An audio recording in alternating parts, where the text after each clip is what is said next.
도대체 윤석열 대통령 탄핵 심판 결정 선고일은 언제가 될까요? 지난주 금요일에 나온다, 선고가 된다 했는데 이제 지나갔고요.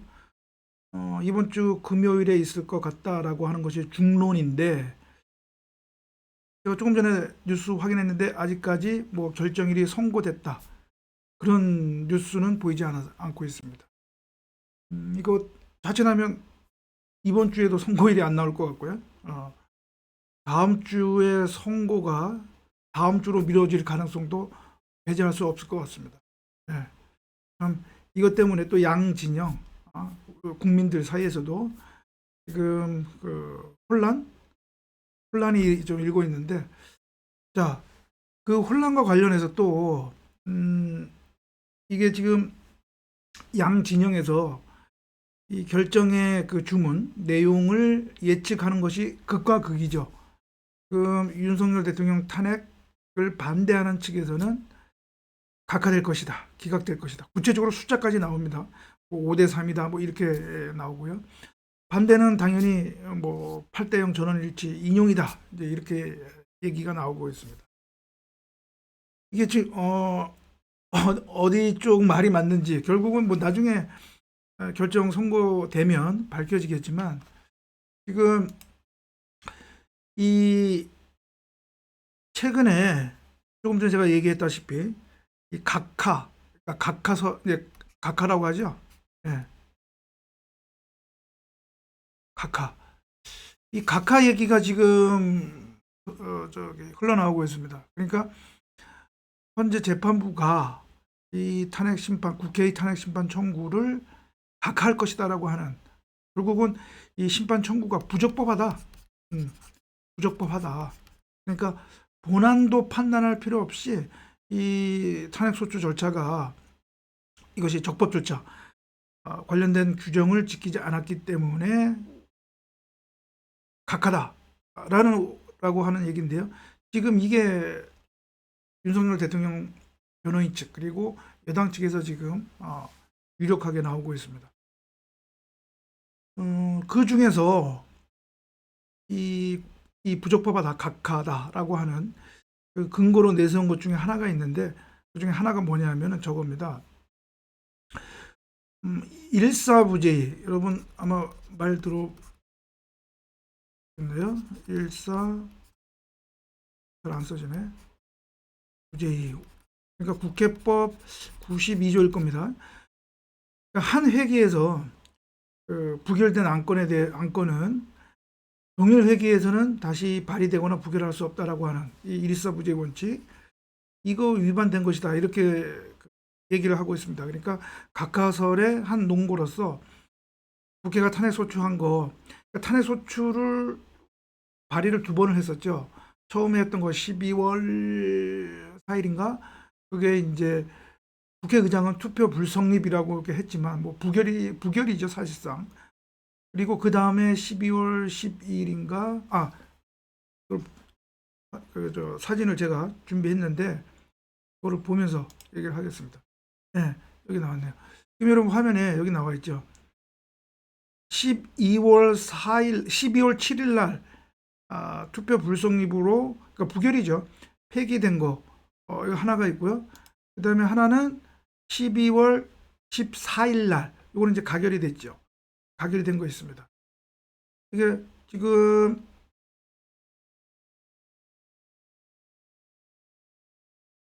예, 예. 이게 지금 잠깐만, 다시 한번 날짜 좀 확인해 보겠습니다. 하나는 12월 14일, 그러니까 가결된 건 12월 14일, 그다음에 부결된 거는 12월 8일이네요. 12월 14일과 12월 8일. 12월 8일 그리고 12월 14일. 그러니까 이 일사부재의 원칙에 위반됐기 때문에 이제 부적법 각하되어야 된다라고 주장하는 것이 있는데, 요거는 법리적으로는 맞지는 않습니다. 왜냐하면 제가 조금 전에 사진 보였다시피 12월 8일자 의결한 그 안건 그 회기는 418회 정기회입니다. 정기회 회기가. 그리고 요 12월 14일 날 그 전에 물론 발의가 됐겠죠. 그리고 12월 14일 날 의결된 이때 그 회기는 419회 임시회입니다. 임시회. 그러니까 회기가 달라요. 다르기 때문에 이 탄핵소추안이 동일한 내용이다 하더라도 일단 142 부재의 원칙에 위배된 것은 아닙니다. 왜냐하면 회기가 다르기 때문에. 동일 회기라면 모르지만 회기가 다르기 때문에 이 142 부재의 원칙 위반이다라고 보기는 어렵습니다. 오히려 저는 개인적으로 이 바로 내란죄 탄핵소추에서 내란 탄핵소추 사유에서 이 내란죄 부분을 철회한 것, 국회 소추위원단 측의 소추위원이 이 내란죄를 철회한 것, 이것이 부적법하다라고 보는, 오히려 이 근거가 더 법리적으로는 맞습니다. 맞습니다. 물론 여기에 대해서 뭐 내란죄 철회했다 하더라도 이거는 소추 사유의 뭐 동일성이 인정이 된다라고 해가지고 적법하다 이렇게 주장하는 의견도 있지만, 엄격하게 따지면 그 국회에서 의견한 탄핵 소추 사유하고 내란죄를 뺀 그 탄핵 소추 사유하고는 동일성이 인정된다고 보기에는 저 개인적으로는 어렵지 않나. 그렇다면 결국은 국회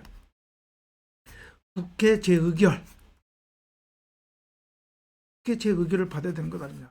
그런데 국회 재의결이 없었다.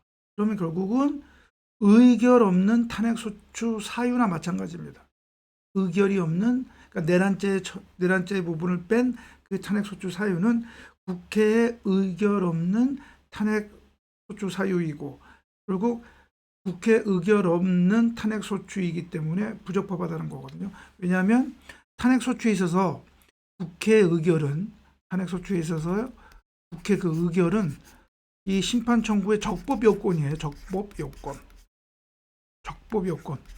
따라서 의결이 없으면 적법하지 않은 것이죠. 그러면 각하되는 것이 법리상으로는 맞습니다.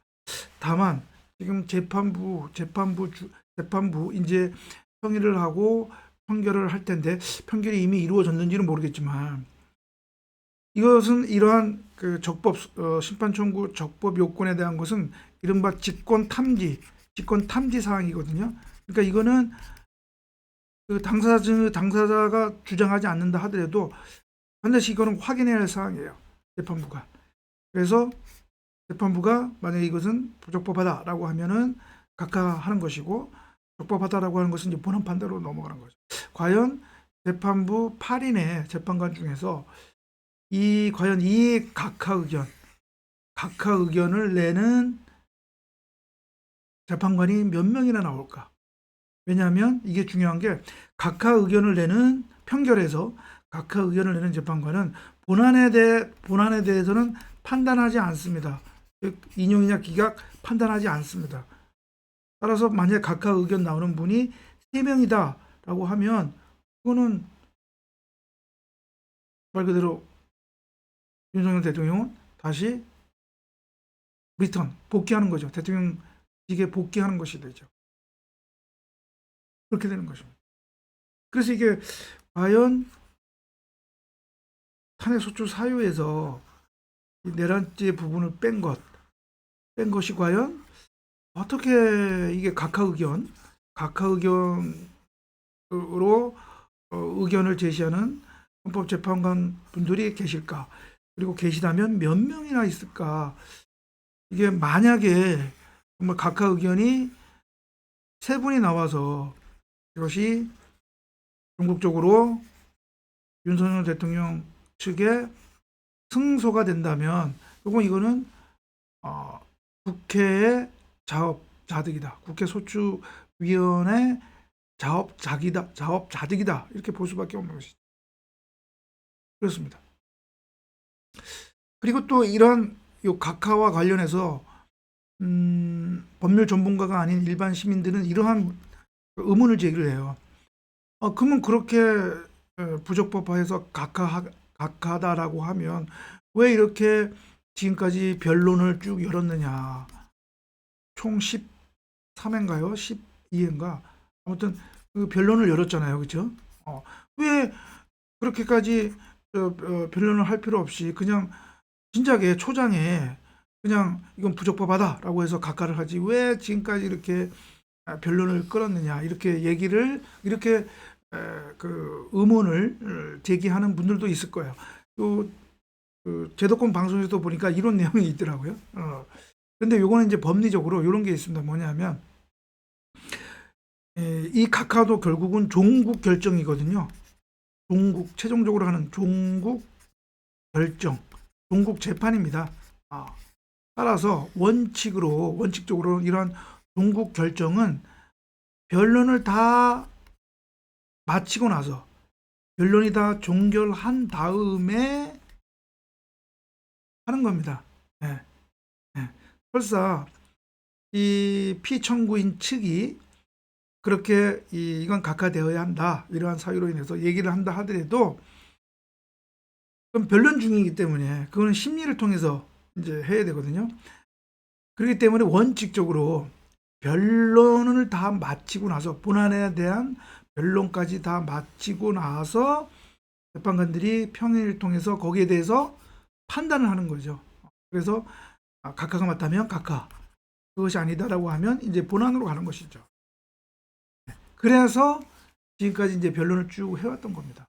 물론 초장에 그냥 변론을 하지 않고 변론 열지 않고 바로 이제 각하할 경우도 있습니다. 그 경우는 뭐냐면 뻔한 거 정말 누구나 이것은 부적법하다라고 인정할 수 있는 경우. 어떤 경우?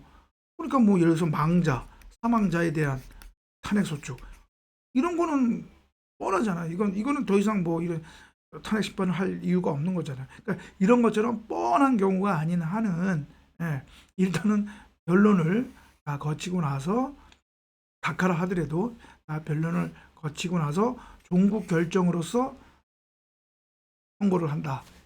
이렇게 이해를 하시면 되겠습니다. 그래서 과연 이게 언제 결정 선고가 내려질지 참 이게 이번 주에 과연 목요일이나 금요일 이게 될지 이게 워낙 뭐 이 평의 그리고 판결이 철통 보안 속에서 이루어지는 거기 때문에 제가 저번 방송에서 그랬죠. 그 판결할 때는 헌법 뭐 보좌관이든 연구관도 그 방에 들어가지 못 들어간다는 거.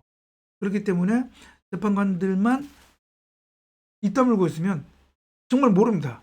알 수가 없어요. 그래서 뭐 도청을 했다면 모를까? 근데 뭐 거의 그럴 가능성은 없고 그래서 결국은 이제 결정을 나와봐야 됩니다. 나와봐야 되는데 다시 한번 얘기했지만 지금 유력하게 지금 제기되고 있는 것 각하설. 그래서 이게 과연 이러한 각하 의견을 왜냐하면 이제 또 이 각하 의견이 또 그래도 좀 이 재판관들 입장에서는 부담감이 덜하죠. 왜? 본안에 대한 판단을 하지 않으니까. 그렇습니다. 그래서 그런 요 각하설이 의견 나오는데 각하설과 관련해서 몇 가지 한번 포인트 이번 윤석열 대통령 탄핵 심판 결정의 관심 포인트로서 한번 짚어봤습니다. 과연 언제쯤 나올지 참 궁금합니다.